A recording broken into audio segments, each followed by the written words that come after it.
wabarakatuh. Hai, berjumpa lagi dengan saya Sri Sintawati, pendamping sosial PKH Kecamatan Salawu, Kabupaten Tasikmalaya, Provinsi Jawa Barat.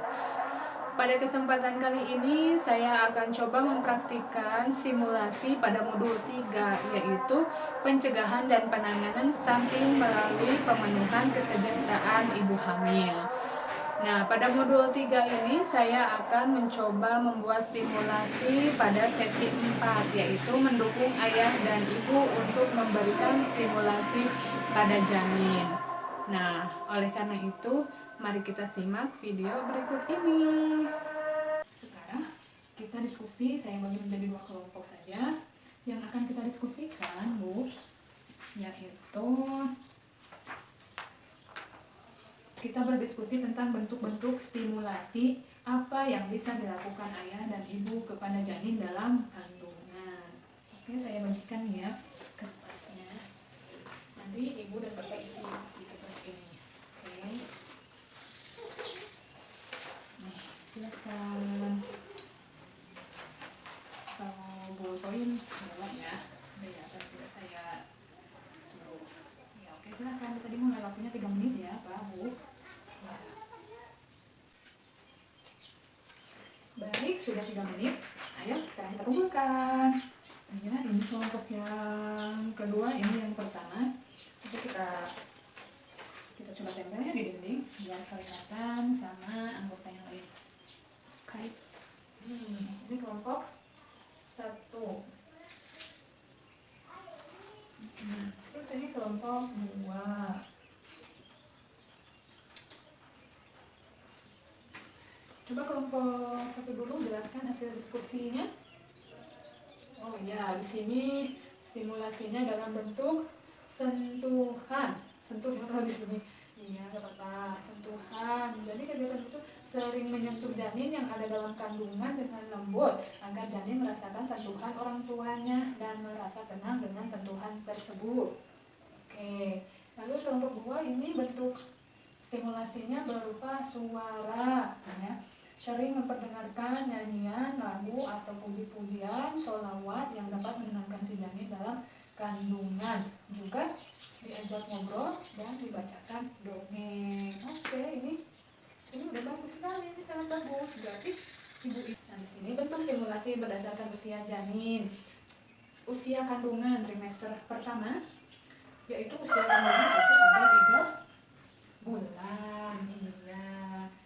Jadi jenis stimulasi yang bisa dilakukan untuk usia janin 1 sampai 3 bulan itu yaitu stimulasi dalam bentuk sentuhan. Di sini stimulasi yang dilakukan oleh orang tua melalui sentuhan tangan dan merespon gerakan-gerakan atau tendangan-tendangan yang dilakukannya itu berarti sama siapa dilakukannya? Sama si janin, begitu. Terus sentuhan, bentuk sentuhannya itu harus lembut, Bu, jangan dipukul-pukul ya. Contohnya seperti ini ya, misalkan ini perut saya lagi hamil ya. Sama bapak atau sama ibu dielus-elus aja, gini aja, jangan, bukan begitu ya. Aku bilang, puih, bukan, tapi disentuh aja gitu. Kita tunggu ada respon nggak si janin. Kadang kan ada yang nendang, ada yang cuma bergeser gitu kan ya.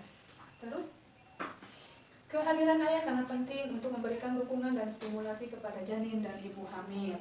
Nah, untuk bapaknya, istrinya sedang hamil, bapak jangan cuma nyuruh istrinya saja yang harus menstimulasi si anak atau si janin, tapi bapak juga harus ikut serta ya. Karena kan kewajiban mendidik anak itu bukan hanya kewajiban seorang ibu, tapi juga kewajiban seorang ayah. Berarti harus dilakukan bersama-sama. Kita harus kompak sebagai orang tua ya, Pak, Bu. Oke.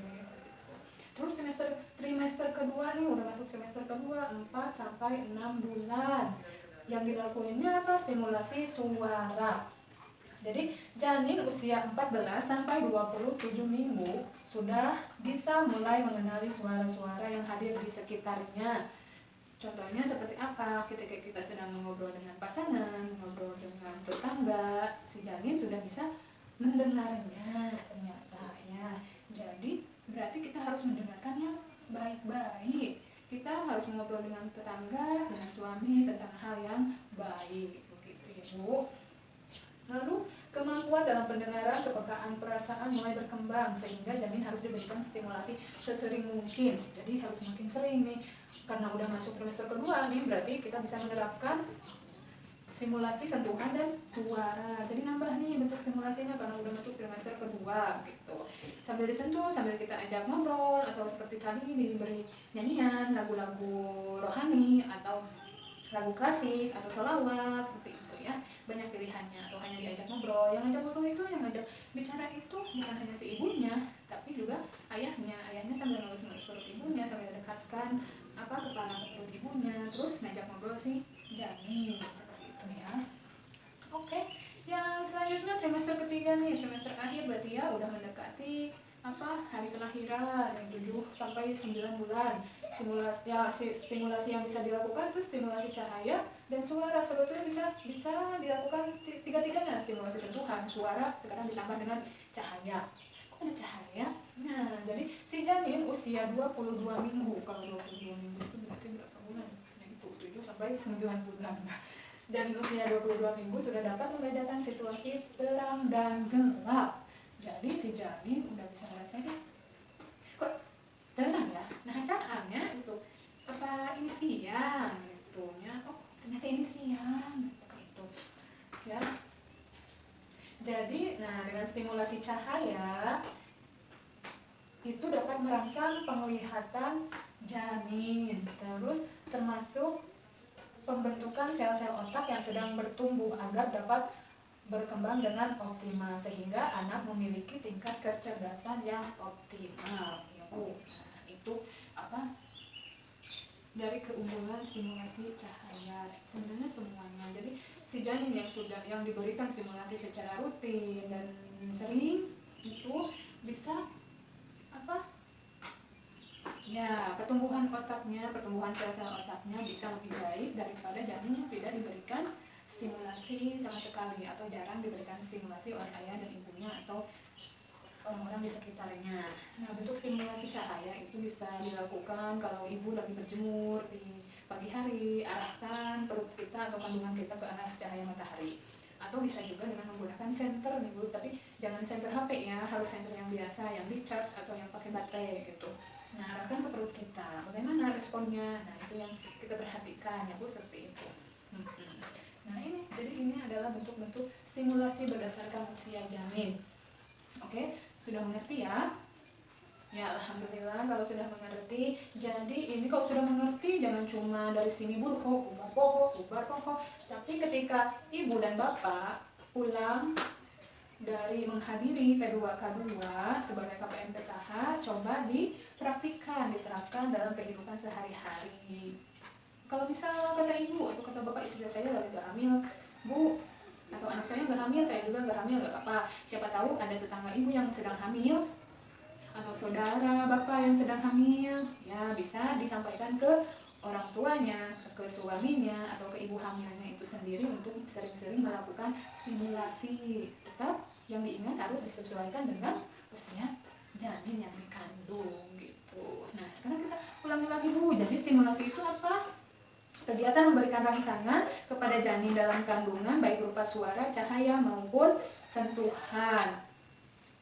Iya, dan stimulasi tersebut bisa dilakukan atau harus dilakukan oleh ibu dan ayah, tidak hanya ibu saja, seperti itu. Oke, ini bentuk-bentuk stimulasinya. Trimester 1 bentuknya sentuhan, trimester 2 stimulasi suara, trimester 3 stimulasi cahaya, suara, dan juga sentuhan bisa dilakukan ya pada trimester terakhir. Seperti itu Ibu, Bapak yang bisa saya sampaikan pada pertemuan kali ini. Mudah-mudahan ada manfaatnya, dan jangan lupa harus diterapkan dalam kehidupan sehari-hari, dipraktikan ya di lingkungan kita, di lingkungan keluarga kita, seperti itu ya Bu, Pak. Oleh karena itu terima kasih atas perhatiannya dan terima kasih sudah datang ke pertemuan hari ini. Mudah-mudahan kita bisa bertemu di pertemuan selanjutnya dalam pembahasan yang baru. Wassalamualaikum warahmatullahi wabarakatuh. Nah, bagaimana video simulasi tersebut? Semoga bermanfaat untuk kita semua ya. Pastikan ibu dan ayah selalu mendukung pemberian stimulasi pada janin untuk merangsang pertumbuhan otak agar bekerja dengan optimal, sehingga anak kita terlahir dengan sehat, cerdas, dan tidak stunting. Terima kasih. Wassalamualaikum warahmatullahi wabarakatuh.